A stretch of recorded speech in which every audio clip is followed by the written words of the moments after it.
नमस्कार दोस्तों, स्वागत है आपका 100% इंग्लिश के यूट्यूब चैनल पर। दोस्तों, आज की इस वीडियो में हम एक बहुत ही फैसिनेटिंग पोएम में डीप डाइव करेंगे जिसका नाम है द बैलेरिना और इसको लिखा है गैब्रिएला मिस्ट्रेल ने। नाउ अगर आपने मिस्ट्रेल का नाम सुना होगा तो प्रोबेबली आप उन्हें नोबेल प्राइज विनर के फॉर्म में जानते होंगे, the first Latin American to win in fact.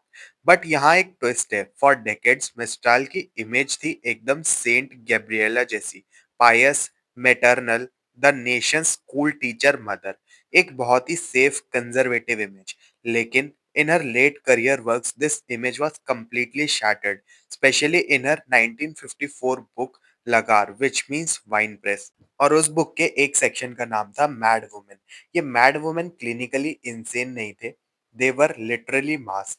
मिस्ट्राल use this loca persona to voice transgression, to question gender role और साथ ही अपनी ही फेम की कीमत पर सवाल उठाने के लिए।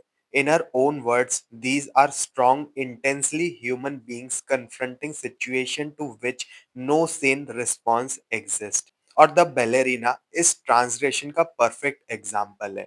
First let's read full poem और उसका मीनिंग समझने की कोशिश करते हैं। Now the ballerina's dancing, the dance of losing everything. She lets go of all she once had, parents and sibling, fields and gardens, the murmur of her river, the roads, the tale of her home, her own face and name, the game of her childhood, as if to let everything fall from her neck, her breast and her soul।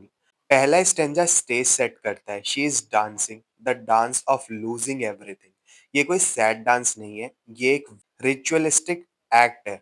वो सब कुछ खो रही है जो उसकी identity बनाता था, family, home, her own face और उसका खुद का नाम। सेकंड स्टैंजा की तरफ चलते हैं। At the break of the day and the solstice she dances laughing perfect disposition. What her arms fan away is the world that loves and detests, that smiles and kills. The land put to a vintage of blood, the night of the glutted who don't sleep, and the shiver of homeless man। और ये dance एक perfect disposition है। She is facing away the world's contradictions, love and hate, war, a vintage of blood, inequality, the glutted who don't sleep. वो दुनिया की बुराई को खुद से अलग कर रही है। She is separating the world's evil from herself. Without name or race or creed stripped of it all and of herself she surrenders, beautiful and pure on flying feet, shaken like a tree, and in the midst of her turning, she is turned witness। इस process में she becomes a pure unlabelled vessel. वो एक खाली बर्तन बन जाती है। She becomes an empty vessel. अब वो कोई पर्सन नहीं है, शी इज अ विटनेस, एक गवाह। She is not dancing the flight of albatrosses stippled with salt and the play of waves, nor the uprising and defeat of the beaten cane fields, nor the wind shaker of sails, nor the smile of tall grass। This confirms her break from the past. She has broke free of her clan। Next, Mistral clarifies कि ये dance क्या नहीं है। What this dance is not. It's not a pretty pastoral dance. It's not about albatrosses or tall grass. This is raw and primal. They can't use her baptismal name. She broke free of her clan and her flesh, received the callous song of her blood and the ballad of her adolescence।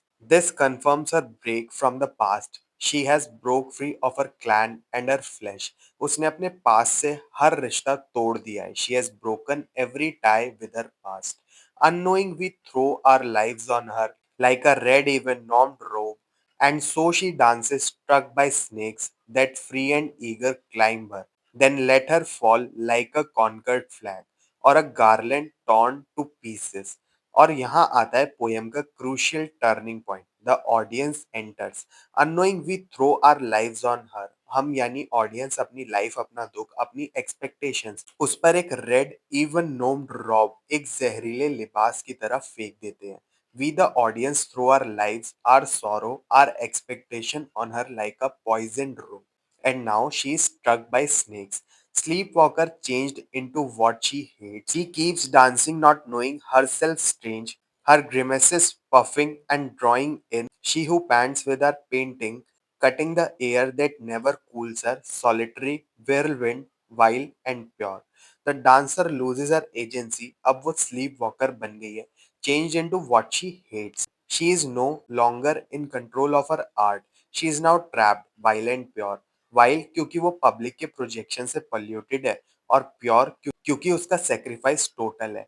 We are ourselves her painting breast, her bloodless pallor, the mad shout, thrown out to the west and the east, the red fever of her veins, the neglect of gods of her childhood days. The final stanza confirms this total parasitic transference. We are ourselves her painting breast. Audience ने artist को पूरी तरीके से consume कर लिया है. Her suffering is now our suffering. The artist has become a vessel. तो इस पूरे पोयम का मतलब क्या है? What is the critical context? University students यहाँ पर अपना दिमाग खोल लीजिए, क्योंकि इस सेक्शन से आपको अपने आंसर्स को बनाने में, फ्रेम करने में बहुत ही हेल्प मिलने वाली है। पहला इंटरप्रिटेशन है फेमिनिस्ट लिबरेशन का। कुछ क्रिटिक्स कहते हैं कि ये डांस अनब्रिल्ड लिबर्टी का सिंबल है। ये एक यूनिवर्सल कॉर्पोरल क्राई है। By dancing she is releasing a power जो पेट्रियार्कल सोसाइटी मॉन्स्ट्रस या इंसेन मानती है। She is breaking free from the society's gender prescriptions। लेकिन there is a second more personal and darker interpretation. ये poem in fact Mistral की अपनी life का allegory हो सकती है। सोच के देखिए। Phase one, the dance of losing. ये है Lucila Godoy, the private person जो अपनी आइडेंटिटी लूज करके गैब्रियल मिस्ट्रेल द आर्टिस्ट बनती है। फेज टू है the we throwing the poison rope. ये है पब्लिक और क्रिटिक्स जो उस आर्टिस्ट पर एक्सपेक्टेशन डाल देते हैं। वही सेंट गैब्रिएला वाली image, the fame became a trap, she was changed into what she hates. अपनी ही पब्लिक मिथ में कैद हो गई थी वो, trapped in her own public myth. Ultimately ये poem emergence of female subject in the public sphere के बारे में है। It's about the tension, the dangers and the immense cost एक औरत को चुकानी पड़ती है when she steps into public life. तो द बैलेरिना सिर्फ एक डांसर के बारे में पोयम नहीं है, जैसा कि इसके टेक्स्ट को देख के लगता है। It is a profound, painful and powerful commentary on art, sacrifice and the complex often parasitic relationship between a female creator and her own audience. और ये आपको आज भी रेलेवेंस देखने को मिलेगा इंस्टाग्राम रील्स या फिर किसी भी फीमेल क्रिएटर के साथ। आपको इस बारे में क्या लगता है? Does this reading change how you see public figures and artists today? Are you also a parasite on your key motivation or your key figure you are following? नीचे मुझे कमेंट्स में जरूर बताएं। और अगर आपको ये एनालिसिस पसंद आया हो तो वीडियो को लाइक, शेयर और चैनल को सब्सक्राइब जरूर करें, और ऐसे इंसाइटफुल वीडियोस के लिए। मिलते हैं फिर अपने नेक्स्ट वीडियो में, तब तक के लिए happy studying and best of luck for your upcoming examinations.